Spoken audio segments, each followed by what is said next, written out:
2018ರ ವಿಧಾನಸಭಾ ಚುನಾವಣೆಯಲ್ಲಿ ಈ ಬಾರಿ ಬೆಳ್ತಂಗಡಿ ಕ್ಷೇತ್ರದಿಂದ ಜೆಡಿಎಸ್ ಅಭ್ಯರ್ಥಿಯಾಗಿ ಶ್ರೀಮತಿ ಸುಮತಿ ಹೆಗ್ಡೆ ಅವರು ಪ್ರತಿನಿಧಿಸುತ್ತಿದ್ದಾರೆ.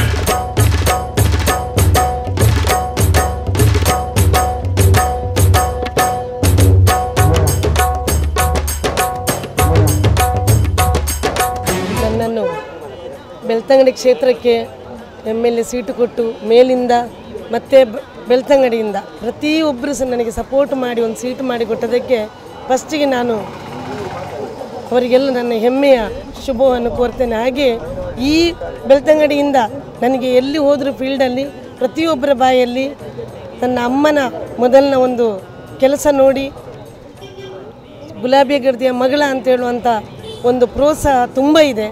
ಅಷ್ಟು ಮಾತ್ರ ಅಲ್ಲ, JDS ಇಂದ ಒಂದು ಒಳ್ಳೆಯ ಅಭ್ಯರ್ಥಿಯನ್ನು ಇಲ್ಲಿಗೆ ಹಾಕಿದರೆ ನಾವು ಖಂಡಿತ ಈ ಪಕ್ಷಕ್ಕೆ ನಾವು ಓಟು ಕೊಡ್ತೇವೆ. ಇಷ್ಟವರೆಗೆ ಒಳ್ಳೆ ಅಭ್ಯರ್ಥಿಯನ್ನು ಇಲ್ಲಿ ಹಾಕಿರಲಿಲ್ಲ. ಒಳ್ಳೆ ಅಭ್ಯರ್ಥಿಯನ್ನು ಹಾಕಿದ್ರಿಂದ ನಮಗೆ ತುಂಬ ಖುಷಿ ಆಗ್ತಾ ಇದೆ. ಎಲ್ಲಿ ಹೋದರೆ ಸಹ ಪ್ರತಿಯೊಬ್ಬರ ಮನೆಯಲ್ಲಿ ಸಹ ಒಂದು ಈ ಮಾತನ್ನು ಕೇಳಿ ಬರ್ತಾ ಇತ್ತು. ಹಾಗಾಗಿ ಈ ಸಾರಿ ನನ್ನನ್ನು ಏನು ನಿಲ್ಲಿಸಿದಾರ, ಇಡೀ ನನ್ನ ಗ್ರೂಪು ಹಗಲು ರಾತ್ರಿ ನನ್ನೊಟ್ಟಿಗೆ ಕಷ್ಟ ಬರುವಂಥ ಪ್ರತಿಯೊಬ್ಬರಿಗೆ ಸಹ ನಾನು ಕೇಳೋದು ಒಂದೇ, ನನ್ನನ್ನು ವಿನ್ ಮಾಡಿ ಕೊಡಿ, ಖಂಡಿತ ನಾನು ಇಲ್ಲಿ ವಿನ್ ಆಗ್ತೇನೆ ಅಂತ ಹೇಳುವಂಥ ಭರವಸೆಯನ್ನು ನಾನು ನಿಮಗೆಲ್ಲ ನಾನು ಕೊಡ್ತೇನೆ. ಇನ್ನು ಆ ಮಂಜುನಾಥನ ದಯೆಯಿಂದ ಖಂಡಿತ ನನಗೆ ಎಲ್ಲರ ಸಪೋರ್ಟ್ ಸಿಕ್ಕಿದೆ. ಮೇಲಿಂದ ಸಹ ನನಗೆ ಗೊತ್ತಿಲ್ಲದೆ ಸಪೋರ್ಟ್ ಆದದ್ದು. ಈಗ ಇಲ್ಲಿ ಸಹ ನನಗೆ ಮಿರಾಕಲ್ ಅಂತ ಹೇಳಬೇಕು, ಅಷ್ಟು ನನಗೆ ಜನರು ನಿಮ್ಗೆ ಖಂಡಿತ ನನ್ನ ಓಟು ಉಂಟು ಅಂತ ಹೇಳುವಂಥ ಮಾತು ಕೇಳಿದ್ರಿಂದ ಇವತ್ತು ರೋಡ್ ಶೋ ಅಂತೆಲ್ಲ ಇಟ್ಟಿದ್ದೇವೆ. ಅದಕ್ಕೆ ಮೇಲಿಂದ ನಮ್ಮ ಲೇಡೀಸ್ ಆಗಲಿ, ನಮ್ಮ MB ಸದಾಶಿವರಾಗಲಿ, ಮೊಹಮ್ಮದ್ ನಮ್ಮ ಡಿಸ್ಟಿಕ್ ಜಿಲ್ಲಾಧ್ಯಕ್ಷರು, ಮತ್ತು ಪ್ರವೀಣ್ ಚಂದ್ರ ಜೈನ್, ಸಿಂಧು ಅವರು, ಜಗನ್ನಾಥ ಗೌಡರು, ಮತ್ತು ರಾಮಾಚಾರ್ಯ ಅವರು, ಎಲ್ಲ ಪದಾಧಿಕಾರಿಗಳು, ಹಾಗೆ ಪ್ರತಿಯೊಬ್ಬರು ಸಹ ನನಗೆ ಎಷ್ಟು ಸಪೋರ್ಟ್ ಮಾಡಿದ್ದಾರೆ. ಅವರ ಹೆಸರನ್ನು ಹೇಳಲಿಕ್ಕೆ ಬೇಡ. ನನಗೆ ಒಂದೇ ಒಂದು ನಾನು ಕೇಳೋದು, ಬೆಳ್ತಂಗಡಿ ಜನತೆ ಹತ್ರ ನನ್ನನ್ನೊಂದು ಲೇಡಿಯನ್ನು ನಿಲ್ಲಿಸಿದ್ದಕ್ಕೆ ದಯವಿಟ್ಟು ನನಗೆ ಪ್ರೋತ್ಸಾಹ ಕೊಟ್ಟು ಓಟು ಕೊಟ್ಟು ವಿನ್ ಮಾಡಿದ ಮೇಲೆ ನಾನು ಇಲ್ಲಿ ಮಾಡುವಂಥ ಕೆಲಸ ಕಾರ್ಯಗಳು ಈಗಾಗಲೇ ನಾನು ಪ್ರತಿಯೊಬ್ಬರಿಗೆ ಹೇಳಿದ್ದೇನೆ. ಯಾವುದೇ ಕೆಲಸ ಕಾರ್ಯ ಬಂದರೂ ಮೇಲಿಂದ ಕುಮಾರಣ್ಣನ ಪಕ್ಷ ಬಂದು ನಾನು ಇಲ್ಲಿ ವಿನ್ ಆದರೆ ಖಂಡಿತ ನಾನು ಆ ಕೆಲಸವನ್ನು ಮಾಡಿಕೊಡ್ತೇನೆ ಅಂತೇಳಿ ಹೇಳ್ತೇನೆ. ಹಾಗೆ ಎಲ್ಲ ಒಟ್ಟಿಗಿದ್ದವರಿಗೆಲ್ಲ ಹೇಳ್ತಾ ನಮ್ಮ TVಯವರಿಗೆ ಈ ಒಂದು ನನ್ನನ್ನು ಇಂಟರ್ವ್ಯೂ ಮಾಡಲಿಕ್ಕೆ 1 ವಾರದಿಂದ ಶತ ಪ್ರಯತ್ನದಲ್ಲಿ ಪಾಪ ಮಾಡಿದ್ದಾರೆ. ಅವರಿಗೆ ನಾನು ಸ್ವಾಗತ ಹೇಳ್ತೀನಿ. ಇವತ್ತು ಬಂದದಕ್ಕೆ ಥ್ಯಾಂಕ್ಸ್ ಹೇಳಿ ನನ್ನ ಮಾತನ್ನು ಮುಗಿಸ್ತೇನೆ. ದಕ್ಷಿಣ ಕನ್ನಡ ಜಿಲ್ಲೆಯ ಬೆಳ್ತಂಗಡಿ ಮತಕ್ಷೇತ್ರದಲ್ಲಿ ನಾವು ಜನತಾದಳ ಜಾತ್ಯತೀತ ವತಿಯಿಂದ ಶ್ರೀಮತಿ ಸುಮತಿ ಹೆಗಡೆ ಅವರನ್ನು ಅಭ್ಯರ್ಥಿಯಾಗಿ ಕಣಕ್ಕಿಳಿಸಿದ್ದೇವೆ. ಶ್ರೀಮತಿ ಸುಮತಿ ಹೆಗಡೆಯವರು ಅವರ ಕುಟುಂಬ ಪೂರ್ತಿಯಾಗಿ ಸಮಾಜ ಸೇವೆಯಲ್ಲಿ ತೊಡಗಿಸಿಕೊಂಡ ಕುಟುಂಬ. ಅತ್ಯಂತ ಪ್ರೀತಿಯಿಂದ ಮಹಿಳೆಯರನ್ನು ಸಂಘಟಿಸುವುದರಿಂದ ಹಿಡಿದು ಮಹಿಳೆಯರ ಸಬಲೀಕರಣಕ್ಕಾಗಿ ತೊಡಗಿಸಿಕೊಂಡಿದ್ದಾರೆ. ಅವರು ಅಹರ್ನಿಶಿಯಾಗಿ ಮಹಿಳೆಯರ ಏಳಿಗೆಗಾಗಿ, ಮಹಿಳೆಯರ ಅಭಿವೃದ್ಧಿಗಾಗಿ, ಸಬಲೀಕರಣಕ್ಕಾಗಿ ನಿರಂತರವಾಗಿ ತೊಡಗಿಸಿಕೊಂಡವರು. ಸಮಾಜ ಸೇವೆಯಲ್ಲಿ ಇಡೀ ಜಿಲ್ಲೆಯಲ್ಲಿ ಮನೆ ಮಾತಾಗಿದ್ದಾರೆ. ಅವರ ಕುಟುಂಬದಲ್ಲಿ ಪ್ರತಿಭಾವಂತರಿದ್ದಾರೆ. ಅವರ ಪತಿ ಶ್ರೀ ಸದಾಶಿವ ಹೆಗಡೆಯವರು ಕೂಡ ಸರ್ಕಾರದ ಸೇವೆಯಲ್ಲಿ ಅತ್ಯುನ್ನತವಾದ ಸೇವೆ ಮಾಡಿ ಸರ್ಕಾರದ ಮನ್ನಣೆಗೆ ಪಾತ್ರರಾದಂಥವರು. ಇಂಥ ಹಿನ್ನೆಲೆಯಿಂದ ಬಂದ ಸುಮತಿ ಹೆಗಡೆಯವರು ಈ ಭಾಗದಲ್ಲಿ ಜನಿಸಿ ಈ ಭಾಗದಲ್ಲಿ ಪ್ರತಿನಿಧಿಯಾದ ಅವರ ತಾಯಿ ಸೇವೆ ಮಾಡಿದ್ದು ಕೂಡ ಈ ಭಾಗದ ಜನತೆಗೆ ಚೆನ್ನಾಗಿ ಅರಿವಿದೆ. ಇಂಥ ಹಿನ್ನೆಲೆಯುಳ್ಳ ವ್ಯಕ್ತಿಯನ್ನು ನಾವು ಅಭ್ಯರ್ಥಿಯನ್ನಾಗಿ ಆರಿಸುವ ಮೂಲಕ ಇಡೀ ಈ ಬೆಳ್ತಂಗಡಿ ಕ್ಷೇತ್ರದಲ್ಲಿ ಒಂದು ರೀತಿಯ ಸಂಚಲನವನ್ನು ಉಂಟು ಮಾಡಿದ್ದೇವೆ. ಮತ್ತು ಈ ಭಾಗದಲ್ಲಿ ನಿಮಗೆ ಗೊತ್ತಿರುವ ಹಾಗೆ ಗ್ರಾಮೀಣ ಅಭಿವೃದ್ಧಿಯ ಮೂಲಕ ಪ್ರತಿ ಮನೆಯ ಮಹಿಳೆ ಕೂಡ ಸ್ವಾವಲಂಬಿಯಾಗಿ ಬದುಕುವುದಕ್ಕೆ ಕಲಿತ್ಕೊಂಡಿದ್ದಾರೆ. ಅಂಥ ಒಂದು ಹಿನ್ನೆಲೆಯಲ್ಲಿ ಮಹಿಳೆಯರಿಗೆ ಆದ್ಯತೆ ಕೊಡುವಂಥ, ಮಹಿಳೆಯರ ಒಂದು ಕಷ್ಟವನ್ನು ಅರ್ಥ ಮಾಡಿಕೊಂಡು ಅವರ ಧ್ವನಿಯಾಗಿ ವಿಧಾನಸಭೆಯಲ್ಲಿ ಅವರನ್ನು ಒಂದು ಪ್ರತಿನಿಧಿಸುವಂಥ ಒಂದು ಸೌಭಾಗ್ಯ ಶ್ರೀಮತಿ ಸುಮತಿ ಹೆಗಡೆಯವರಿಗೆ ಬಂದೇ ಬರ್ತದೆ ಅನ್ನುವಂಥ ವಿಶ್ವಾಸ ಜನತಾದಳ ವ್ಯಕ್ತಪಡಿಸಿದೆ. ಅಲ್ಲದೆ ನಮ್ಮ ಜನತಾದಳದಲ್ಲಿ ಈ ಬಾರಿ ಪ್ರಣಾಳಿಕೆ ಮೂಲಕ ಅನೇಕ ಕಾರ್ಯಕ್ರಮಗಳನ್ನು ನಾವು ವಿಶೇಷವಾಗಿ ಮಹಿಳೆಯರಿಗೆ ಹಾಕಿಕೊಟ್ಟಿದ್ದೇವೆ. ಬಾಣಂತಿಯರ ಒಂದು ಸಂರಕ್ಷಣೆ ಮತ್ತು ಅವರ ವರ್ಧನೆಗಾಗಿ ಅವರಿಗೆ ತಿಂಗಳಿಗೆ 6,000 ರೂಪಾಯಿ ಕೊಡುವಂಥ ಕಾರ್ಯಕ್ರಮ ಇರ್ಬೋದು. ದೌರ್ಜನ್ಯವಾದಂಥ ಮಹಿಳೆಯರಿಗೆ ವಿಶೇಷವಾದ ಹಾಸ್ಟೆಲ್ಗಳನ್ನು ನಿರ್ಮಾಣ ಮಾಡುವುದಾಗಿರ್ಬೋದು. ಮಹಿಳೆಯರಲ್ಲಿ ಎಲ್ಲರಿಗೂ ಕೂಡ ಮಿಕ್ಸಿಯನ್ನು ಕೊಟ್ಟು ಅವರ ಶ್ರಮವನ್ನು ಕಡಿಮೆ ಮಾಡುವಂಥ ಕೆಲಸ ಇರ್ಬೋದು. ಹೀಗೆ 10 ಹಲವು ಮಹಿಳೆಯರಿಗಾಗಿ ಕಾರ್ಯಕ್ರಮ ಹಾಕಿರುವಂಥ ಏಕೈಕ ಪಕ್ಷ ಇದ್ದರೆ ಅದು ಜನತಾದಳ. ಅಲ್ಲದೆ ಈ ಜಿಲ್ಲೆಯಲ್ಲಿ ನಮ್ಮ ಪಕ್ಷದ ವತಿಯಿಂದ ಮಹಿಳಾ ಅಭ್ಯರ್ಥಿಯನ್ನು ಕಣಕ್ಕಿಳಿಸಿದ್ದೇವೆ. ಆದರೆ ಒಂದು ರಾಷ್ಟ್ರೀಯ ಪಕ್ಷ, ಕೇಂದ್ರದಲ್ಲಿ ಆಡಳಿತ ಮಾಡುವ ಪಕ್ಷ, ಮಹಿಳೆಯರಿಗೆ ಸ್ಥಾನವನ್ನು ಅಥವಾ ಮಾತೆಯರಿಗೆ ಪ್ರತ್ಯೇಕ ಸ್ಥಾನ ಅನ್ನುವಂಥ ಹೇಳಿಕೆಗಳನ್ನು ನೀಡುವಂಥ ಪಕ್ಷ ಇಡೀ 2 ಜಿಲ್ಲೆಗಳಲ್ಲಿ, ಕರಾವಳಿ ಜಿಲ್ಲೆಗಳಲ್ಲಿ ಒಂದೇ ಒಂದು ಅಭ್ಯರ್ಥಿ ಕೂಡ ಮಹಿಳೆಯನ್ನು ಆರಿಸಿಲ್ಲ ಅನ್ನೋದನ್ನು ನಾವು ಅರ್ಥ ಮಾಡಿಕೊಳ್ಬೇಕು. ಈ ಹಿನ್ನೆಲೆಯಲ್ಲಿ ಜನತಾದಳದ ಅಭ್ಯರ್ಥಿ ಶ್ರೀಮತಿ ಸುಮತಿ ಹೆಗಡೆಯವರನ್ನು ಗೆಲ್ಲಿಸುವ ಮೂಲಕ ಮಹಿಳೆಯರಿಗೆ ಮಾತ್ರವಲ್ಲ, ಕೌಟುಂಬಿಕ ವ್ಯವಸ್ಥೆಗೆ ಮಾತ್ರ ಅಲ್ಲ, ಈ ದೇಶದ ಐಕ್ಯತೆ ಮತ್ತು ಸಮಗ್ರತೆಗೆ, ಈ ಕರಾವಳಿ ಭಾಗದ ಸಾಮರಸ್ಯಕ್ಕೆ ಒಂದು ದೊಡ್ಡ ಕೊಡುಗೆಯನ್ನು ಈ ಭಾಗದ ಜನ ಕೊಡಬೇಕು, ಆಶೀರ್ವದಿಸಬೇಕು ಅಂತೇಳಿ ನಾವು ಕೈ ಜೋಡಿಸಿ ವಿನಯಪೂರ್ವಕವಾಗಿ ವಿನಂತಿಯನ್ನು ಮಾಡ್ತೇವೆ. ನಮ್ಮ ಪಕ್ಷದ ಪ್ರಣಾಳಿಕೆಯಲ್ಲಿ ರೈತಪರವಾದಂಥ, ಯುವಕರಿಗೆ ಉದ್ಯೋಗವನ್ನು ಸೃಷ್ಟಿಸುವಂಥ, ಕೃಷಿಕರಿಗೆ ವರದಾನವಾಗುವಂಥ ಅನೇಕ ಯೋಜನೆಗಳಿವೆ. ಈ ಎಲ್ಲ ಯೋಜನೆಗಳು ಕಾರ್ಯಗತ ಆಗಬೇಕಾದ್ರೆ ನಮ್ಮ ಜಿಲ್ಲೆಯಿಂದ ಇಂತಹ ಸಮರ್ಥ ಪ್ರತಿನಿಧಿಗಳು ಆರಿಸಿ ಹೋಗಬೇಕು. ಬೆಳ್ತಂಗಡಿ ಕ್ಷೇತ್ರದಲ್ಲಿ ನಾವು ಹಿಂದೆ 2 ಬಾರಿ ಗೆದ್ದಿದ್ದೇವೆ. ನಮ್ಮ ಚಿಹ್ನೆಯ ಮೂಲಕ ಆರಿಸಿ ಬಂದವರಿದ್ದಾರೆ. ಆ ಒಂದು ಭದ್ರ ಬುನಾದಿ ನಮಗಿದೆ. ಆ ಭದ್ರ ಬುನಾದಿಯ ಆಧಾರದಲ್ಲಿ ಇವತ್ತು ದೊಡ್ಡ ತಂಡವನ್ನು ಕಟ್ಟಿಕೊಂಡು ಶ್ರೀಮತಿ ಹೆಗಡೆ ಅವರ ಜೊತೆಯಲ್ಲಿ ಪ್ರವೀಣ್ ಚಂದ್ರ ಅವರಿರ್ಬೋದು, ಸನ್ಮಾನ್ಯ ನಾಗರಾಜ್ ಅವರಿರ್ಬೋದು, ಪ್ರಕಾಶ್ ಹೆಬ್ಬಾರ್ ಅವರಿರ್ಬೋದು, ಹೀಗೆ ಸಿಂಧು ಅವರಿರ್ಬೋದು, ರಾಮಾಚಾರ್ಯ ಅವರಿರ್ಬೋದು, ಹೀಗೆ ಒಂದು ದೊಡ್ಡ ತಂಡ ಇವತ್ತು ರಾತ್ರಿ ಹಗಲೆನ್ನದೇ ಈ ಕ್ಷೇತ್ರದಲ್ಲಿ ದುಡಿದಿದ್ದಾರೆ. ಹಾಗಾಗಿ ನಾವು ವಿಜಯದ ಸನಿಹದಲ್ಲಿದ್ದೇವೆ. ಅನೇಕರಿಗೆ ಆಶ್ಚರ್ಯ ಆಗ್ಬೋದು, 2 ರಾಷ್ಟ್ರೀಯ ಪಕ್ಷಗಳ ಮಧ್ಯೆ ಇವರು ಏನು ಮಾಡ್ತಿದ್ದಾರೆ ಒಬ್ಬ ಮಹಿಳೆಯನ್ನು ನಿಲ್ಲಿಸ್ಕೊಂಡು. ಆದರೆ ನಿಮಗೆ ನಾಡಿದ್ದು ಆಶ್ಚರ್ಯದ ಒಂದು ಫಲಿತಾಂಶ ಬರಲಿಕ್ಕಿದೆ ಈ ಕ್ಷೇತ್ರದಲ್ಲಿ. ಯಾಕಂದರೆ ನಮ್ಮದು ಅಂಡರ್ ಕರೆಂಟ್, ಒಂದು ಅದೃಶ್ಯ ಮತದಾರರು ನಮ್ಮ ಕಡೆ ಇದ್ದಾರೆ ಅನ್ನೋದು ನಮ್ಮ ಭಾವನೆ ಬಂದಿದೆ. ನಾವು ಅನೇಕ ಭಾಗದಲ್ಲಿ ಹೋದಾಗ ಆ ಜನ ನಮಗೆ ಸ್ಪಂದಿಸುವ ರೀತಿ, ಅಭ್ಯರ್ಥಿ ಬಗ್ಗೆ ಮೆಚ್ಚುಗೆಯ ಮಾತುಗಳನ್ನು ಆಡುವ ರೀತಿ ನೋಡಿದಾಗ ಖಂಡಿತವಾಗಿಯೂ ಈ ಕ್ಷೇತ್ರದಲ್ಲಿ ಅದೃಶ್ಯ ಮತದಾರರು ನಮ್ಮ ಕಡೆಗಿದ್ದಾರೆ ಮತ್ತು ಶ್ರೀ ಮಂಜುನಾಥ ನಮ್ಮ ಕೃಪೆ ಅವರ ಅನುಗ್ರಹ ನಮಗಿರುತ್ತದೆ. ಈ ಮೂಲಕ ಈ ಭಾಗದ ಅನ್ನದಾನ, ನ್ಯಾಯದಾನ ಮತ್ತು ಗ್ರಾಮೀಣ ಅಭಿವೃದ್ಧಿಯ ಕಾರ್ಯಗಳನ್ನು ಇನ್ನೂ ಹೆಚ್ಚು ವೇಗದಲ್ಲಿ ಮಾಡೋದಕ್ಕೆ ದೇವರು ಸನ್ಮಾನ್ಯ ಸುಮತಿ ಹೆಗಡೆ ಅವರಿಗೆ ಆಶೀರ್ವದಿಸ್ತಾರೆ ಅಂತೇಳಿ ನಾನು ಆಶಿಸ್ತಾ ನಿಮ್ಮೆಲ್ಲರ ಸಹಕಾರವನ್ನು ಮಾಧ್ಯಮದ ಮೂಲಕ ಕೋರ್ತಾ ಇದ್ದೇನೆ. ಈ ವಿಧಾನಸಭಾ ಕ್ಷೇತ್ರದಲ್ಲಿ ನಮ್ಮ ರಾಜ್ಯದ ನಮ್ಮ ನಾಯಕರಾದಂಥ ಮುಖ್ಯಮಂತ್ರಿಯವರು, ಮಾಜಿ ಮುಖ್ಯಮಂತ್ರಿಯಾದಂಥ ಕುಮಾರಸ್ವಾಮಿಯವರು ಶ್ರೀಮತಿ ಸುಮತಿ ಹೆಗಡೆಯವರನ್ನು ಅಭ್ಯರ್ಥಿ ಕಣಕ್ಕೆ ನಿಲ್ಲಿಸಿದ್ದಾರೆ. ಈಗಾಗಲೇ ಇವರು ಈ ಕ್ಷೇತ್ರದಲ್ಲಿ ಎಲ್ಲರಿಗೂ ಚಿರಪರಿಚಿತರಾಗಿದ್ದಾರೆ. ಮಾತ್ರವಲ್ಲ, ಅವರು ನಾಮಿನೇಷನ್ ಹಾಕಿದ ನಂತರ ಎಲ್ಲ ಅವರ ತಂಡ ಎಲ್ಲ ಗ್ರಾಮೀಣ ಪ್ರದೇಶದಲ್ಲಿ ಎಲ್ಲ ಮತದಾರರನ್ನು ಯಶಸ್ವಿಯಾಗಿ ಅವರು ಸಂಪರ್ಕಿಸಲು ಯಶಸ್ವಿಯಾಗಿದ್ದಾರೆ ಅಂತ ಹೇಳಿದರೆ ತಪ್ಪಾಗಲಾರದು. ಯಾವುದೇ ಒಂದು ಪ್ರಚಾರ ಇಲ್ಲದೆ ಎಲ್ಲ ಮನೆಗಳಿಗೆ ಹೋಗಿ ಎಲ್ಲ ತಮ್ಮ 20 ತಿಂಗಳ ಕುಮಾರಸ್ವಾಮಿಯವರ ಆ ಸಾಧನೆ ಮತ್ತು ಮುಂದೆ ಬಂದಾಗ ಈ ಜಿಲ್ಲೆಯಲ್ಲಿ ಈ ಕ್ಷೇತ್ರದಲ್ಲಿ ಏನು ಮಾಡಬೇಕು ಎಂಬುದನ್ನು ಎಲ್ಲ ಮತದಾರರಲ್ಲಿ ಅವರು ಕೇಳಿಕೊಂಡು ಆ ಒಂದು ಮತಯಾಚನೆಯಲ್ಲಿ ಅವರು ಯಶಸ್ವಿಯಾಗಿದ್ದಾರೆ ಅಂತ ತಪ್ಪಾಗಲಾರದು. ಯಾಕಂದರೆ 2 ಪಕ್ಷದ ಎದುರು ನಮ್ಮ ಈ ಒಂದು ಪಕ್ಷ ಜಿಲ್ಲೆಯಲ್ಲಿ ಸ್ವಲ್ಪ ಕಮ್ಮಿ ಇದ್ದರೂ ಆದರೆ ಈ ಕ್ಷೇತ್ರದಲ್ಲಿ ಅತ್ಯಂತ ಯಶಸ್ಸನ್ನು ಕಂಡಿದ್ದಾರೆ ಅಂತ ಹೇಳಿದರೆ ತಪ್ಪಾಗಲಿಕ್ಕಿಲ್ಲ. ಈ ಕ್ಷೇತ್ರದ ಎಲ್ಲ ಮತದಾರರು ಈಗ ಎಲ್ಲ ಜಾತಿ ಮತ ಭೇದವಿಲ್ಲದೆ ಇವತ್ತು ರಾಜ್ಯದಲ್ಲಿ ಮುಖ್ಯಮಂತ್ರಿ ಕುಮಾರಸ್ವಾಮಿಯವರು ಮತ್ತೆ ಮುಖ್ಯಮಂತ್ರಿಯಾಗಿ ಬರಬೇಕು ಅಂತೇಳುವ ಒಂದು ಛಲವನ್ನು ಹೊಂದಿದ್ದಾರೆ. ಗ್ರಾಮೀಣ ಪ್ರದೇಶದಲ್ಲಿ ಅದು ರೈತರಾಗಿರ್ಬೋದು, ಈಗ ಬೇರೆ ಬೇರೆ ಸಮಸ್ಯೆಗಳಿದೆ. ಗ್ರಾಮೀಣ ಪ್ರದೇಶದಲ್ಲಿ ರಬ್ಬರ್ ಬೆಳೆಗಾರರ ಸಮಸ್ಯೆ ಇದೆ, ಅಡಿಕೆ ಬೆಳೆಗಾರರ ಸಮಸ್ಯೆ ಇದೆ, ಬೇರೆ ಬೇರೆ ಬಡ ಒಕ್ಕಲನ್ನು ಎಬ್ಬಿಸುವಂಥ ಪ್ರಶ್ನೆಗಳಿದೆ. ಇದರ ಬಗ್ಗೆ 2 ಪಕ್ಷಗಳು, ಕಾಂಗ್ರೆಸ್ ಆಗಲಿ BJP ಆಗಲಿ, 2 ಪಕ್ಷಗಳು ಅದರ ಬಗ್ಗೆ ಸ್ಪಂದನೆ ಮಾಡ್ತಾ ಇಲ್ಲ. ನಮ್ಮ ಜಿಲ್ಲೆಯಲ್ಲಿ ಮುಖ್ಯಮಂತ್ರಿ ಕುಮಾರಸ್ವಾಮಿಯವರು ನಾಳೆ ಮುಖ್ಯಮಂತ್ರಿ ಈ ರಾಜ್ಯದಲ್ಲಿ ಆದರೆ ಖಂಡಿತ ಈ ಜಿಲ್ಲೆಯಲ್ಲಿ ಪ್ರಥಮ ಪ್ರಾತಿನಿಧ್ಯವನ್ನು ಕೊಟ್ಟು ಈ ಜಿಲ್ಲೆಯಲ್ಲಿ ಶಾಂತಿ ಸುವ್ಯವಸ್ಥೆಯನ್ನು ಕಾಪಾಡಿಕೊಂಡು ಈ ಕ್ಷೇತ್ರದಲ್ಲೂ ಸುಮತಿ ಹೆಗಡೆಯವರ ನೇತೃತ್ವದಲ್ಲಿ ಯಶಸ್ವಿ ಆಗ್ತಾರೆ ಅಂತ ಹೇಳುವಂಥ ನಾವು ಕಂಡಿದ್ದೇವೆ. ಎಲ್ಲ ಮತದಾರರು ನಮಗೆ ಹೆಚ್ಚಿನ ಒಲವನ್ನು ಕೊಡ್ತಾರೆ ಅಂತೇಳಿ ವಿಶ್ವಾಸ ನಮಗಿದೆ. ಆದ್ದರಿಂದ ಈ ಕ್ಷೇತ್ರದ ಎಲ್ಲ ಜಾತಿ ಮತ ಭೇದವಿಲ್ಲದೆ ಸುಮತಿ ಹೆಗಡೆಯನ್ನು ಬೆಂಬಲಿಸಬೇಕು ಅಂತೇಳಿ, ಜನತಾದಳವನ್ನು ಬೆಂಬಲಿಸಬೇಕು, ಕುಮಾರಸ್ವಾಮಿಯವರು ಮುಖ್ಯಮಂತ್ರಿ ಆಗಬೇಕು ಅಂತೇಳಿ ಪಣ ತೊಟ್ಟಿದ್ದೇವೆ ಅಂತ ಹೇಳಿಕೊಂಡು ಹೇಳಲಿಕ್ಕೆ ಇಚ್ಛೆಪಡ್ತೇನೆ.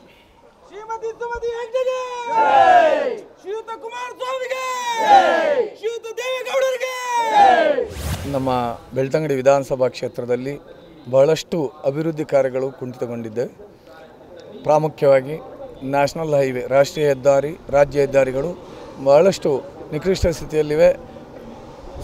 ಮಂಗಳೂರಿಂದ ಚಾರ್ಮಾಡಿ ರಸ್ತೆಯಲ್ಲಿ ದ್ವಿಪಥ ರಸ್ತೆ, ಉಜಿರೆಯಿಂದ ಧರ್ಮಸ್ಥಳದವರೆಗೆ ದ್ವಿಪಥ ರಸ್ತೆ ಅಥವಾ ಇನ್ನೂ ಅನೇಕ ರಾಜ್ಯ ಹೆದ್ದಾರಿಗಳು, ಗ್ರಾಮೀಣ ರಸ್ತೆಗಳ ಅಭಿವೃದ್ಧಿ ಕಾರ್ಯ ಬಹಳಷ್ಟು ಕುಂಠಿತಗೊಂಡಿದೆ. ಇದನ್ನು ನಾವು ಮುಂದಿನ ದಿನಗಳಲ್ಲಿ ನಮ್ಮ ಕ್ಷೇತ್ರದಿಂದ ನಮ್ಮ ಜನತಾದಳ ಅಭ್ಯರ್ಥಿ ಶ್ರೀಮತಿ ಸುಮತಿ ಹೆಗಡೆ ಅವರನ್ನು ಆಯ್ಕೆ ಕೊಟ್ಟಲ್ಲಿ ನಾವು ಈ ಕೆಲಸವನ್ನು ಸಂಪೂರ್ಣವಾಗಿ ಮಾಡ್ತೇವೆ. ಮಾತ್ರ ಅಲ್ಲ, ಇಡೀ ವಿಧಾನಸಭಾ ಕ್ಷೇತ್ರದಲ್ಲಿ ಪ್ರತಿ 46 ಪಂಚಾಯತ್ಗಳಲ್ಲಿ ಸಭೆಗಳನ್ನು ಮಾಡುವ ಮೂಲಕ ಈ ತಾಲೂಕಿನ ಸಮಗ್ರ ಅಭಿವೃದ್ಧಿಗೆ ಒಂದು ರೂಪುರೇಷೆಯನ್ನು ಹಾಕಿ ಮುಂದಿನ ದಿನಗಳಲ್ಲಿ ಆ ಕಾರ್ಯಕ್ರಮಗಳನ್ನು ಅನುಷ್ಠಾನಗೊಳಿಸಲಿಕ್ಕೆ ನಾವು ಸಂಪೂರ್ಣ ಪ್ರಯತ್ನ ಮಾಡ್ತೇವೆ. ಈ ನಿಟ್ಟಿನಲ್ಲಿ ಜಾತ್ಯತೀತ ಜನತಾದಳಕ್ಕೆ ನಮ್ಮ ಅಭ್ಯರ್ಥಿ ಸುಮತಿ ಹೆಗಡೆಯವರಿಗೆ ಸಂಪೂರ್ಣ ಬೆಂಬಲವನ್ನು ಕೊಡಬೇಕು. ಈ ತಾಲೂಕಿನ ಎಲ್ಲ ಜಾತ್ಯತೀತ ಜನತಾದಳದ ಅಭ್ಯರ್ಥಿಯಾದ ಸುಮತಿ ಹೆಗಡೆಯವರನ್ನು ಆಯ್ಕೆ ಮಾಡಬೇಕು. ತೆನೆ ಹೊತ್ತ ರೈತ ಮಹಿಳೆಯ ಚಿಹ್ನೆಗೆ ತಮ್ಮ ಅಮೂಲ್ಯ ಮತಗಳನ್ನು ಕೊಡುವ ಮೂಲಕ ಈ ಕ್ಷೇತ್ರದಿಂದ ಜಾತ್ಯತೀತ ಜನತಾದಳದ ಅಭ್ಯರ್ಥಿ ಆಯ್ಕೆಯಾಗುವ ಮೂಲಕ ರಾಜ್ಯದಲ್ಲಿ ಕುಮಾರಸ್ವಾಮಿ ಅವರ ಜನತಾದಳ ಸರ್ಕಾರ ಅಸ್ತಿತ್ವಕ್ಕೆ ಬರಲು ಸಂಪೂರ್ಣ ಸಹಕಾರವನ್ನು ಯಾಚಿಸ್ತಾ ಇದ್ದೇನೆ. ಬೆಳ್ತಂಗಡಿ ತಾಲೂಕಲ್ಲಿ ಜಾತ್ಯತೀತ ಜನತಾದಳ ಪಕ್ಷದಿಂದ ನಮ್ಮ ಶ್ರೀಮತಿ ಸುಮತಿ ಅಕ್ಕನವರು ಅಭ್ಯರ್ಥಿಯಾಗಿ ನಿಂತಿದ್ದಾರೆ. ಇವರ ಹಿನ್ನೆಲೆ ಹೇಳ್ಬೇಕಂದ್ರೆ ಇವರೊಬ್ಬರು ತುಂಬ ಸಮಾಜ ಸೇವಕಿ ಹಾಗೂ ನಾವು ನೋಡಿದಂಗೆ ಮಂಗಳೂರಲ್ಲಿ ನಾವು ನೋಡಿದಾಗೆ ಎಲ್ಲ ಒಂದು ಸಾಮಾಜಿಕ ಕೆಲಸದಲ್ಲಿ ತುಂಬ ತೊಡಗಿರ್ತಾರೆ. ಇವರು ಸಮಾಜದಲ್ಲಿ ಯಾವುದೇ ಒಂದು ಕೆಲಸ ಒಳ್ಳೆ ಕಾರ್ಯದಲ್ಲಿ ಇವರು ತುಂಬಾ ಇವ್ರದ್ದು ಕೆಲಸ ಕಾರ್ಯ ಇವರು ಮಾಡೋದ್ರಲ್ಲಿ ತುಂಬ ಉನ್ನತರಾಗಿರ್ತಾರೆ. ಆದುದರಿಂದ ಅವರಿಗೆ ಈ ಬೆಳ್ತಂಗಡಿ ತಾಲೂಕಲ್ಲಿ ಬೆಳ್ತಂಗಡಿ ಜನತೆ ಅವರಿಗೆಲ್ಲರಿಗೂ ಮತ ಹಾಕಿ ಅವರನ್ನು ಅತಿ ಜಾಸ್ತಿ ಮತದಿಂದ ಗೆಲ್ಲಿಸಿಕೊಡಬೇಕು ಅಂತ ನಾನು ವಿನಂತಿ ಮಾಡ್ತಾ ಇದ್ದೇನೆ ಎಲ್ಲರ ಹತ್ರ. ಎಂಕ್ಲೆಗ ಮಾತೆರೆಗ್ಲ ಎಂಕ್ಲೆನ ಉಡಲ್ದ ದಿಂಜಿನ ಸೊಲ್ಮೇನ ಸಂದ ಒಂದೊಂದಲ್ಲೇ ಎಂಕ್ಲೆನ ಅಭ್ಯರ್ಥಿ MLA ಸುಮತಿ ಹೆಗ್ಡೇರು ಈ ಸರ್ತಿ ನಮ್ಮನ ಬೆಳ್ತಂಗಡಿ ಕ್ಷೇತ್ರಡು ಓಟು ಉಂತುದಿನಕ್ಕೆ ಎಂದು ಎಂಕ್ಲೆಗ ಭಾರಿ ಖುಷಿಯ ಒಂದುಂಡು. ದಾಯಿ ಪನ್ನಗ ಆರು ಒಂಜಿ ಬಡವೇರ್ನ ಕಣ್ಮಣಿ ಸಮಾಜ ಸೇವೆಡು ಉತ್ತಮ ಕೆಲಸ ಮಲ್ತೊಂದು ಉಲ್ಲೇರು ಅರೆಗೆ ಈ ಸರ್ತಿ ನಮ್ಮ ಮಾತೆರ್ಲ ಓಟು ಪಾರ್ದು ಅರೇನ ಗೆಂದಾದು ಕೊರಡು ಬಂದು ಎನ್ನ ಒಂಜಿ ಬೇಡಿಕೆ. ನಮಸ್ಕಾರ. ಜನತೆಯಲ್ಲಿ ಕೇಳಿಕೊಳ್ಳುವುದೇನೆಂದರೆ ನಮ್ಮ ಮಹಿಳೆಯರಲ್ಲಿ ಸುಮತಿ ಹೆಗಡೆಯವರನ್ನು ನಾವು ನಿಲ್ಲಿಸ್ತೇವೆ. ಇಷ್ಟು ಕ್ಯಾಂಡಿಡೇಟಲ್ಲಿ ಯಾರೂ ಇಲ್ಲ, ಮಹಿಳೆಯರಾಗಿ ಒಬ್ಬರನ್ನು ನಿಲ್ಲಿಸಿದ್ದೇವೆ. ಎಲ್ಲ ಮಹಿಳೆಯರು ಮಾತ್ರ ಅಲ್ಲ, ಪುರುಷರು ಸಹ ನಮಗೆ ಹೆಲ್ಪ್ ಮಾಡಬೇಕು ಅಂತೇಳಿ ಮತ ಹಾಕಿ ನಮ್ಮನ್ನು ಗೆಲ್ಲಿಸಬೇಕು, ಸುಮತಿ ಹೆಗಡೆಯವರನ್ನು ಗೆಲ್ಲಿಸಬೇಕು ಅಂತ ನಾನು ಕೇಳಿಕೊಳ್ತಾ ಇದ್ದೇನೆ. ಬೆಳ್ತಂಗಡಿ ಜನತೆಯಲ್ಲಿ ಅವರನ್ನೊಂದು ವಿನ್ ಮಾಡಿ ನಮಗೆ ಕುಮಾರಸ್ವಾಮಿ ಹೇಗೂ ಮುಖ್ಯಮಂತ್ರಿ ಆಗ್ತಾರೆ ನಮಗೆ ಧೈರ್ಯ ಇದೆ. ಆದ್ದರಿಂದ ನಮ್ಮ ಬೆಳ್ತಂಗಡಿಯಿಂದ ಒಂದು ಮಹಿಳೆಯನ್ನು ಆರಿಸಿ ನಮಗೆ ಅಲ್ಲಿ ಒಂದು ಮಾತನಾಡುವ ಒಂದು ಶಬ್ದವನ್ನು ಕೇಳುವ ಒಂದು ಎಲ್ಲರೂ ನಮಗೆ ಸಹಾಯ ಮಾಡಬೇಕು ಅಂತ ನಾನು ಈ ಮೂಲಕ ಕೇಳಿಕೊಳ್ತಾ ಇದ್ದೇನೆ.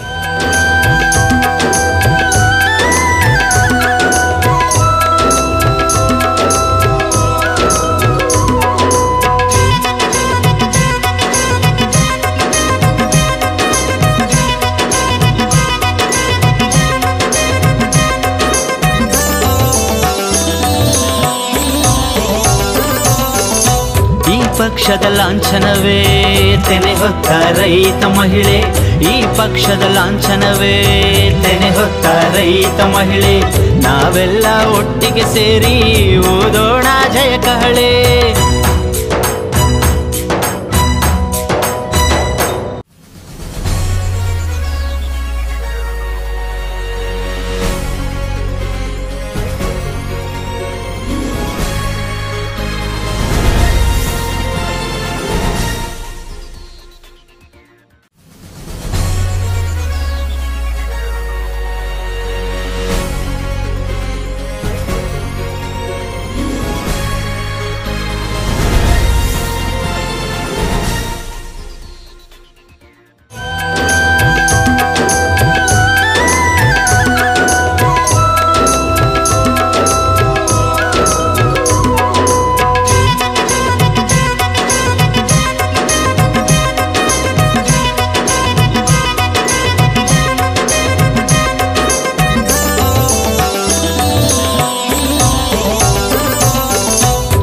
ಪಕ್ಷದ ಲಾಂಛನವೇ ತೆನೆ ಹೊತ್ತ ರೈತ ಮಹಿಳೆ, ಈ ಪಕ್ಷದ ಲಾಂಛನವೇ ತೆನೆ ಹೊತ್ತ ರೈತ ಮಹಿಳೆ, ನಾವೆಲ್ಲ ಒಟ್ಟಿಗೆ ಸೇರಿ ಓದೋಣ ಜಯ ಕಹಳೆ.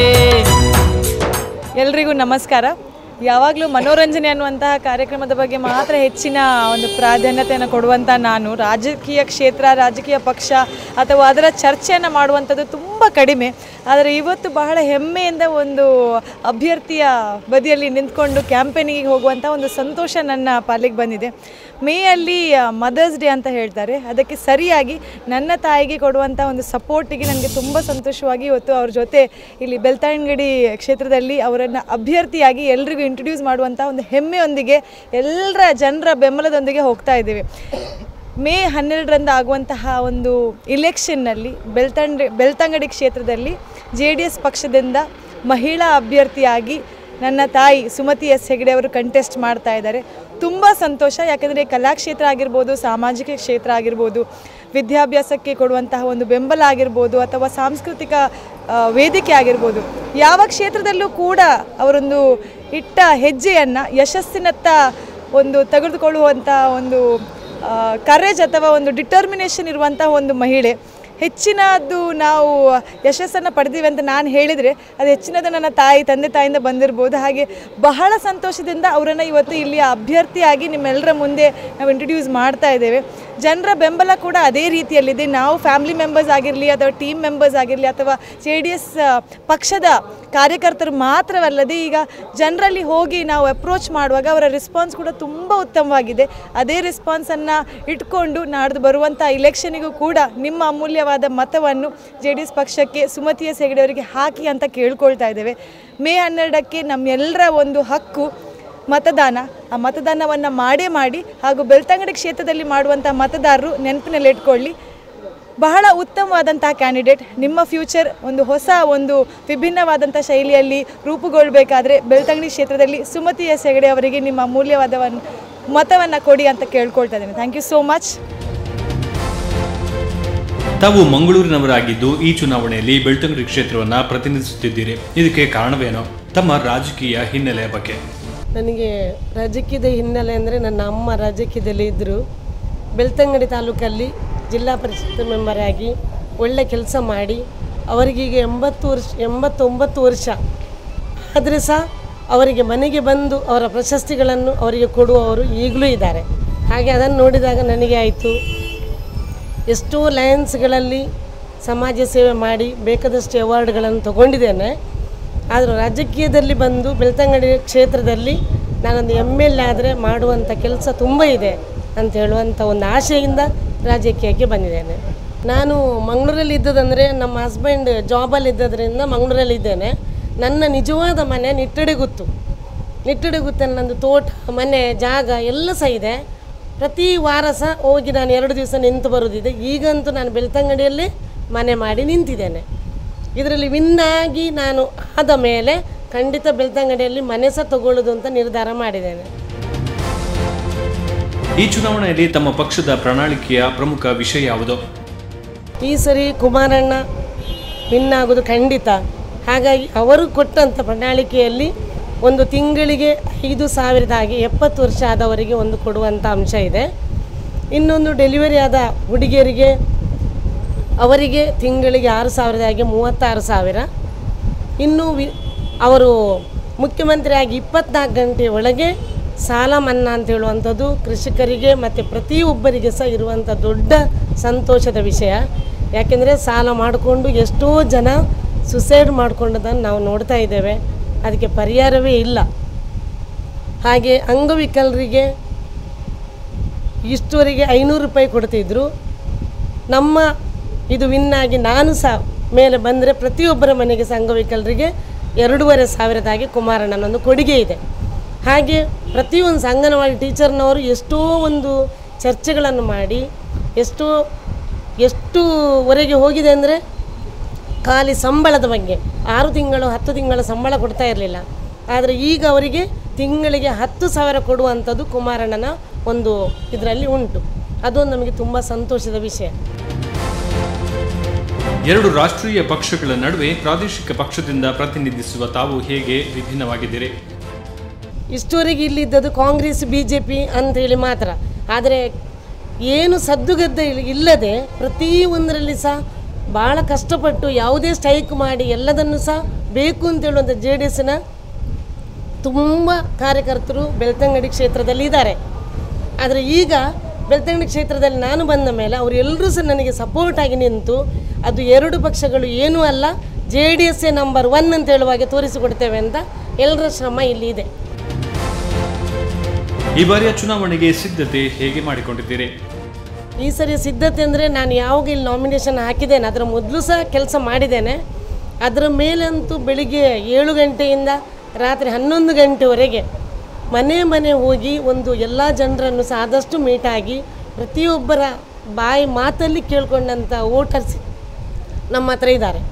ಹಾಗೆ ಯಾವಾಗಲೂ ಬೆಳಿಗ್ಗೆ 7 ಗಂಟೆಗೆ ಹೊರಡ್ತೇವೆ ನಾವು. ಹಾಗೆ ತುಂಬ ಖುಷಿಯಿಂದ ನಾವು ಕೆಲಸ ಮಾಡ್ತಾ ಇದ್ದೇವೆ. ನಮ್ಮದೊಂದು 50-75 ಜನ ಹುಡುಗರು, ಅದರಲ್ಲಿ ಹೆಸರು ಸಹ ಹೇಳ್ಬೋದು ಅಂತಾದರೆ ನಾನು ಹೇಳ್ಬೋದು, ಭಾರಿ ಒಂದು ವಿಭಿನ್ನವಾಗಿ ಕೆಲಸ ಮಾಡಿ ತೋರಿಸ್ತಾ ಇದ್ದಾರೆ. 75 ಹುಡುಗರು ನಮ್ಮಲ್ಲಿ ಕೆಲಸ ಮಾಡ್ತಾ ಇದ್ದಾರೆ. ಬೆಳ್ತಂಗಡಿಯ ಸಮಗ್ರ ಅಭಿವೃದ್ಧಿಗೆ ಯಾವೆಲ್ಲ ಯೋಜನೆಗಳಿವೆ? ಪ್ರತಿಯೊಂದು ಮನೆಗಳಲ್ಲಿ ಸಹ ನೋವಿನ ಮಾತು ಅಂತ ಹೇಳಿದರೆ, ಇಲ್ಲಿ ಇಷ್ಟು ವರ್ಷದಲ್ಲಿ ನಾವು ಓಟು ಕೊಟ್ಟು ವಿನ್ ಆದವರಲ್ಲಿ ರೋಡ್ ಆಗಿಲ್ಲ, ದೀಪಗಳು ಬಂದಿಲ್ಲ, ಮತ್ತು ನೀರಿನ ಕೊರತೆ ಪ್ರತಿಯೊಂದು ಸಹ ಇದೆ. ನಾನು ಇಲ್ಲಿ ವಿನ್ ಆಗೋದು ಖಂಡಿತ ಅಂತ ಹೇಳುವಂಥದ್ದು ನನ್ನ ಹತ್ರ ನಂಬಿಕೆ ಇದೆ. ಈ ಊರಿನವರು ನನಗೆ ಬೆಳ್ತಂಗಡಿ ಕ್ಷೇತ್ರದಿಂದ ವಿನ್ ಮಾಡಿ ಕೊಟ್ಟರೆ ಈ ಎಲ್ಲ ಕೆಲಸಗಳನ್ನು ಸಹ ನಾನು ಮಾಡಿ ಕೊಡಿಸ್ತೇನೆ ಅಂತ ಹೇಳುವಂಥ ಭರವಸೆ ನಾನು ಕೊಟ್ಟಿದ್ದೇನೆ. ಮಹಿಳೆಯರಿಗೋಸ್ಕರ ಅಂದರೆ ಮಹಿಳೆಯರಿಗೆ ತುಂಬ ನೋವು ಇದೆ. ಮನೆ ಇರ್ಬೋದು ಅಥವಾ ನೀರಿರ್ಬೋದು, ಪ್ರತಿಯೊಂದು ಸಹ ಮನೆಗಳಲ್ಲಿ ಯಾವುದೇ ರೀತಿಯಲ್ಲಿ ಸುಖದ ಜನರು ನನಗೆ ಬೆಳ್ತಂಗಡಿಯಲ್ಲಿ ಕಂಡು ಬಂದಿಲ್ಲ. ಒಳ್ಳೆಯವರು ದೊಡ್ಡದಾಗೇ ಇದ್ದಾರೆ, ತುಂಬ ತೀರ ಬಡವರು ಬಡವರಾಗೇ ಇದ್ದಾರೆ. ಈ ಹೆಂಗಸರಿಗೆ ಅವರಿಗೆ ಮನೆ ಮುಟ್ಟುವ ಹಾಗೆ ಅವರಿಗೆ ಏನು ಬೇಕು ಗೌರ್ಮೆಂಟಿಂದ ನಮ್ಮದು ಏನು ಕೊಡಲಿಕ್ಕೆ ಸಾಧ್ಯ ಇದೆ ಅದನ್ನು ನಾನು ಖಂಡಿತ ಮಾಡಿಸಿ ಕೊಡಬೇಕು ಅಂತ ನಾನು ಮನಸ್ಸಿಗೆ ತಗೊಂಡಿದ್ದೇನೆ. ಕೃಷಿಕರಿಗಾಗಿ ಯಾವೆಲ್ಲ ವಿಶೇಷ ಯೋಜನೆಗಳಿಗೆ ಒತ್ತು ನೀಡಿದ್ದೀರಿ? ಹೌದು, ಕೃಷಿಕರಿಗೋಸ್ಕರ ಕೃಷಿ ಒಂದು ಹೇಳಿದೆ, ಸಾಲ ಮನ್ನಾದ ವಿಷಯ. ಇನ್ನು ಕೃಷಿಗೆ ಬೇಕಾದ ಹಾಗೆ ನಮ್ಮ ಕುಮಾರಣ್ಣನ ಯೋಜನೆಗಳು ತುಂಬ ಇದೆ. ನಮ್ಮ ಕೈಪಿಡಿಯಲ್ಲಿ ತುಂಬ ಯೋಜನೆಗಳಿದೆ. ಯಾಕೆಂದರೆ ಕೃಷಿಗೆ ಬೇಕಾದ ಹಾಗೆ ಅವರಿಗೆ ಪಂಪ್ ಆಗ್ಬೋದು, ಬೀಜಗಳಾಗ್ಬೋದು, ಬಿತ್ತನೆ ಬೀಜ ಪ್ರತಿಯೊಂದು ಸಹ ಅವರಿಗೆ ಹೀಗೆ ಕೊಡುವಂಥ ಅಂಶಗಳು ತುಂಬ ಇದೆ. ಅದನ್ನೆಲ್ಲ ನಾನು ಅವರ ಮನೆಗೆ ಮುಟ್ಟುವ ಹಾಗೆ ಶ್ರಮಿಸ್ತೇನೆ ಅಂತ ನಾನು ನಿಮ್ಮ ಹತ್ರ ಎಲ್ಲ ಹೇಳ್ಕೊಳ್ತೇನೆ. 12ನೇ ತಾರೀಕಿಗೆ ಒಂದು ಮತದಾನದ ದಿನ. ಪ್ರತಿಯೊಬ್ಬರಿಗೂ ಅಮೂಲ್ಯವಾದ ಓಟನ್ನು ಅವರವರಿಗೆ ಮನಸ್ಸಿಗೆ ಬಂದಾಗೆ ಹಾಕುವಂಥ ಹಕ್ಕು ಇರುವುದಂದರೆ ಒಂದು ಓಟು ಮಾತ್ರ. ಅದನ್ನು ದಯಮಾಡಿ ಬೆಳ್ತಂಗಡಿ ಕ್ಷೇತ್ರದಿಂದ ನಾನು MLA ಆಗಿ ನಿಂತಿದ್ದೇನೆ, ಸುಮತಿ ಹೆಗಡೆ. JDS ಪಕ್ಷದಿಂದ ಒಂದು ಓಟು ಹಾಳು ಮಾಡದೆ ಅಂಗವಿಕಲರಿರ್ಬೋದು, ಪ್ರಾಯದವರು ಇರ್ಬೋದು, ಅದಕ್ಕೆಲ್ಲ ಕರ್ಕೊಂಡು ಹೋಗುವಂಥ ವ್ಯವಸ್ಥೆಗಳು ಎಲ್ಲ ಪಕ್ಷದವರು ಮಾಡ್ತಾರೆ ಅಥವಾ ಅವರವರ ಮನೆಯವರು ಮಾಡ್ತಾರೆ. ಹಾಗಾಗಿ ಯಾವುದೇ ಒಂದು ಓಟು ಹಾಳಾಗದಾಗೆ ಸುಮತಿ ಹೆಗಡೆಗೆ JDSಗೆ ಕೊಡಬೇಕು, ಸುಮತಿ ಹೆಗಡೆನೇ ಬರಬೇಕು ಅಂತ ಹೇಳುವಂಥ ಆಶಾ ಭಾವನೆಯಿಂದ ನೀವೆಲ್ಲರೂ ನನಗೆ ಮತದಾನ ಮಾಡಿ ಅಂತ ಕಳಕಳಿಯಿಂದ ಬೆಳ್ತಂಗಡಿ ಜನತೆಗೆ ನಾನು ಕೇಳಿಕೊಳ್ತೇನೆ. ಇದು ನನ್ನ ಮತಪತ್ರದಲ್ಲಿ ನನ್ನ ಚಿಹ್ನೆ 2ನೇ ಸ್ಥಾನದಲ್ಲಿ ಇದೆ. ಒಂದು ಹೆಂಗಸಿನ ಚಿತ್ರ ತೆನೆ ಹೊತ್ತ ಮಹಿಳೆ, ತೆನೆ ಹೊತ್ತ ಮಹಿಳೆಗೆ ಒಂದು ಓಟನ್ನು ಹಾಕಿ ಅಂತ ಕೈ ಮುಗಿದು ನಿಮ್ಮ ಹತ್ರ ಎಲ್ಲ ಕೇಳ್ಕೊಳ್ತೇನೆ. ಈ ಪಕ್ಷದ ಲಾಂಛನವೇ ತೆನೆ ಹೊತ್ತ ರೈತ ಮಹಿಳೆ, ಈ ಪಕ್ಷದ ಲಾಂಛನವೇ ತೆನೆ ಹೊತ್ತ ರೈತ ಮಹಿಳೆ, ನಾವೆಲ್ಲ ಒಟ್ಟಿಗೆ ಸೇರಿ ಓದೋಣ ಜಯ ಕಹಳೆ. ಬೆಳ್ತಂಗಡಿ ತಾಲೂಕು ಅಲ್ಪಸಂಖ್ಯಾತರ ಘಟಕದ ಪ್ರಧಾನ ಕಾರ್ಯದರ್ಶಿ. ಬೆಳ್ತಂಗಡಿ ತಾಲೂಕು ಜನತಾದಳ ಜಾತ್ಯತೀತ ಜನತಾದಳವನ್ನು ಈ ಬಾರಿ ಅಲ್ಪಸಂಖ್ಯಾತರಾದ ನಾವು ಜನತಾದಳವನ್ನು ಬೆಂಬಲಿಸ್ತಾ ಇದ್ದೇವೆ. ಕಳೆದ ವರ್ಷದ ಹಿಂದೆ ಕಾಂಗ್ರೆಸ್ ಪಕ್ಷವು ಅಲ್ಪಸಂಖ್ಯಾತರನ್ನು ಒಂದು ದಮನಿಸುವ ಕಾರ್ಯದಲ್ಲಿ ನಿರತವಾಗಿದೆ. ಇದಕ್ಕಾಗಿ ಈ ಬಾರಿ ಬೆಳ್ತಂಗಡಿ ತಾಲೂಕಿನಲ್ಲಿ ಶಾಂತಿ ಸೌಹಾರ್ದತೆ ನೆಲೆಯೂರಬೇಕೆನ್ನುವ ಉದ್ದೇಶದಿಂದ, ಸೌಹಾರ್ದತೆಯನ್ನು ಕಾಪಾಡಬೇಕು ಎನ್ನುವ ಉದ್ದೇಶದಿಂದ ಜಾತ್ಯತೀತ ಜನತಾದಳವನ್ನು ನಾವು ಸಂಪೂರ್ಣವಾಗಿ ಬೆಂಬಲಿಸ್ತಾ ಇದ್ದೇವೆ. ಸುಮತಿ ಎಸ್ ಹೆಗ್ಡೆ ಮೇಡಮ್ ಅವರನ್ನು ಗೆಲ್ಲಿಸುವ ಸಲುವಾಗಿ ನಾವು ನಿರಂತರ ಕೆಲಸ ಮಾಡ್ತಾ ಇದ್ದೇವೆ. ಶ್ರೀಮತಿ ಸುಮತಿ ಹೆಗಡೆ ಅವರಿಗೆ ನಿಮ್ಮೆಲ್ಲರ ಮತವನ್ನು ನೀಡಬೇಕು ಅಂತ ತಾಲೂಕಿನಾದ್ಯಂತ ಎಲ್ಲರಲ್ಲಿ ನಾನು ವಿನಂತಿ ಮಾಡಿಕೊಳ್ತಾ ಇದ್ದೇನೆ. ನಮ್ಮ ಶ್ರೀಮತಿ ಸುಮತಿ ಹೆಗಡೆ ಅವರು ಸಾಮಾಜಿಕ ಕಾರ್ಯದಲ್ಲಿ ತುಂಬ ವರ್ಷಗಳಿಂದಲೂ ಹಲವಾರು ಕಾರ್ಯಕ್ರಮಗಳನ್ನು ಮಾಡ್ತಾ ಬಂದಿದ್ದಾರೆ. ಅವರ ಸಮಾಜ ಸೇವೆಯನ್ನು ಮೆಚ್ಚಿಕೊಂಡು ಈಗಾಗಲೇ ತಾಲೂಕಿಗೆ ಅಭ್ಯರ್ಥಿಯಾಗಿ ಆರಿಸಿದ್ದಾರೆ. ನಾವೆಲ್ಲರೂ ಅವರ ಅಭಿಮಾನಿಗಳಂದರೆ ಅವರ ಕೆಲಸ ಕಾರ್ಯಗಳನ್ನು ಮೆಚ್ಚಿ ಅವರು ಮಾಡ್ತಿರುವ ಸಾಮಾಜಿಕ ಕಾರ್ಯಕ್ರಮಗಳನ್ನು ಮೆಚ್ಚಿಕೊಂಡು ನಾವೆಲ್ಲರೂ ಅವರ ಅಭಿಮಾನಿಯಾಗಿದ್ದೇವೆ. ಈಗಾಗಲೇ ಹಲವು ಕಡೆ ನಾವೆಲ್ಲ ಕೆಲಸ ಕಾರ್ಯಗಳನ್ನು ಮಾಡ್ತಾ ಬಂದಿದ್ದೇವೆ. ನಾವು ಎಲ್ಲ ಹಳ್ಳಿಗಳಿಗೂ ಭೇಟಿಯಾಗಿದ್ದು ಪ್ರತಿಯೊಬ್ಬರನ್ನು ಭೇಟಿಯಾದಾಗ ಕೆಲವು ವಿಷಯಗಳು ಎಲ್ಲರಿಂದನೂ ತಿಳಿಯಪಟ್ಟಿರುವುದೇನೆಂದರೆ, ಕೆಲವು ಕಡೆ ಇದುವರೆಗೂ ಯಾವುದೇ ಅಭಿವೃದ್ಧಿ ಆಗಿರಲಿಲ್ಲ.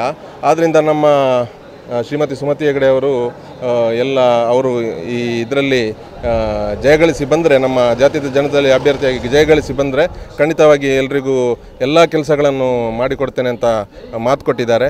ಆದ್ದರಿಂದ ದಯವಿಟ್ಟು ಎಲ್ಲರೂ ಅವರನ್ನು ಜನತಾದಳದಲ್ಲಿ ಈ ಸರಿ ಶಾಸಕಿಯಾಗಿ ಆರಿಸಿಕೊಡಬೇಕು ಅಂತ ಎಲ್ಲರಲ್ಲಿ ಕೇಳ್ಕೊಳ್ತಾ ಇದ್ದೇನೆ.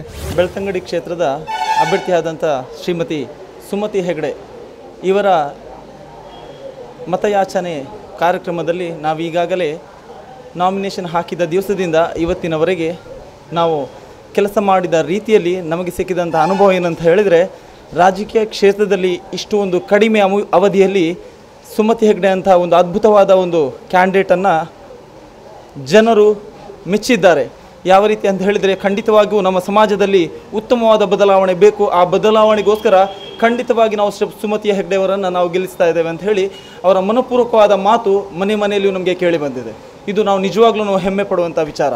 ಅಷ್ಟು ಮಾತ್ರವಲ್ಲ, ಇಂತಹ ಒಂದು ಕ್ಯಾಂಡಿಡೇಟ್ ತಾಲೂಕು ಮಟ್ಟದಿಂದ ಹಿಡಿದು ಜಿಲ್ಲಾ ಮಟ್ಟದಿಂದ ರಾಜ್ಯ ಮಟ್ಟ, ರಾಷ್ಟ್ರ ಮಟ್ಟ, ಅಂತಾರಾಷ್ಟ್ರ ಮಟ್ಟದಿಂದ ಎಲ್ಲ ಒಂದು ಲೆವೆಲಲ್ಲಿ ಕೂಡ ಸಮಾಜ ಸೇವೆಗೆ ಸಿಕ್ಕಿದಂಥ ಒಂದು ಪ್ರಶಸ್ತಿಗಳನ್ನು ಏನು ಪಡ್ಕೊಂಡಿದ್ದಾರೆ ಶ್ರೀಮತಿ ಸುಮತಿ ಹೆಗ್ಡೆ ಅವರು. ಸೊ ಅದನ್ನು ಈ ಎಲ್ಲ ಪ್ರಶಸ್ತಿಗಳು ಸಿಕ್ಕಿದೆ ಅವರ ಸಮಾಜ ಸೇವೆಗೆ. ಈಗ ರಾಜಕೀಯ ಮುಖಾಂತರ ಅವರಿಗೆ ಒಂದು ಅವಕಾಶ ಸಿಕ್ಕಿದರೆ ಖಂಡಿತವಾಗಿಯೂ ಅವರು ತನ್ನ ಸಮಾಜ ಸೇವೆಯನ್ನು ಯಾವ ರೀತಿ ಜನರಿಗೆ ಮುಟ್ಟಿಸ್ಬೋದು ಅನ್ನೋದನ್ನು ನಾವು ಖಂಡಿತವಾಗಿ ಊಹಿಸಲಿಕ್ಕೆ ಸಾಧ್ಯ ಇಲ್ಲ. ಆದ್ದರಿಂದ ಇಂತಹ ಒಂದು ಅದ್ಭುತವಾದಂಥ ಈ ಒಂದು ಮಹಿಳೆಗೆ ನಿಮ್ಮ ಮತವನ್ನು ಎಲ್ಲರೂ ಕೂಡ ಕೊಡಬೇಕಂತೇಳಿ ನಾನು ಈ ಮೂಲಕ ನಿಮ್ಮಲ್ಲಿ ವಿನಂತಿಸ್ತಾ ಇದ್ದೇನೆ.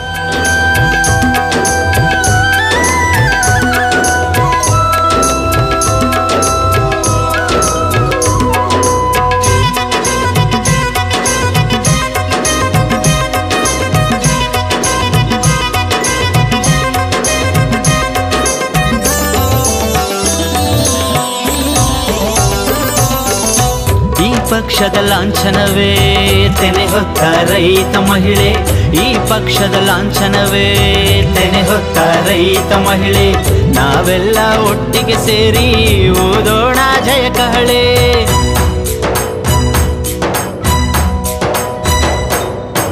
ಈ ಪಕ್ಷದ ಲಾಂಛನವೇ ತೆನೆ ಹೊತ್ತ ರೈತ ಮಹಿಳೆ, ನಾವೆಲ್ಲ ಒಟ್ಟಿಗೆ ಸೇರಿ ಓದೋಣ ಜಯ ಕಹಳೆ.